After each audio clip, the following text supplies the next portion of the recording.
Salam Indonesia, Anda menyaksikan berita terkini bersama saya, Made Sukadankarang. Pemirsa, unjuk rasa digelar di Burkina Faso untuk menuntut pengunduran diri Presiden Roch Kabore. Tuntutan disampaikan karena sang presiden dinilai gagal mengatasi krisis ekonomi dan keamanan yang semakin memburuk di negara tersebut. Downtown Ouagadougou, early Saturday. Keamanan semakin memburuk di Burkina Faso dengan serangan paling mematikan oleh militan di negara Afrika Barat tersebut dalam beberapa tahun terakhir terhadap warga sipil dan pasukan keamanan. Orang-orang memprotes kegagalan Burkinabe dan pasukan internasional untuk menghentikan kekerasan dan beberapa menyerukan perubahan di pucuk kepemimpinan.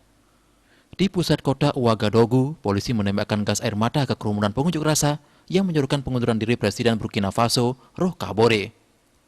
Sekitar 400 hingga 500 orang berkumpul sebelum gas air mata memaksa pengunjuk rasa membubarkan diri.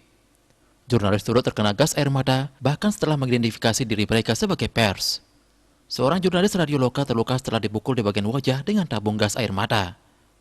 Dalam beberapa hari terakhir, aksi protes telah menyebar di beberapa kota di Burkina Faso.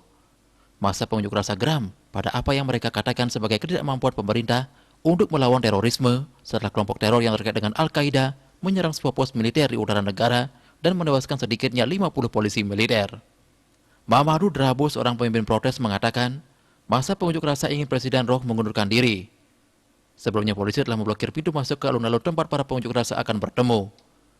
Beberapa pengunjuk rasa mulai meneriaki polisi militer, yang lain mendekati aparat dengan tangan terangkat untuk menunjukkan dukungan mereka kepada pasukan keamanan.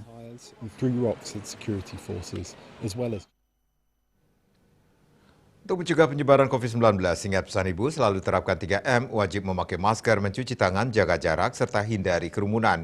Dengan penerapan perilaku 3M, Indonesia segera terbebas virus corona menuju Indonesia maju. Update terus informasi Anda dengan subscribe dan like YouTube channel Bali TV @newsbalitv. Tetaplah bersama Bali TV. Salam Indonesia.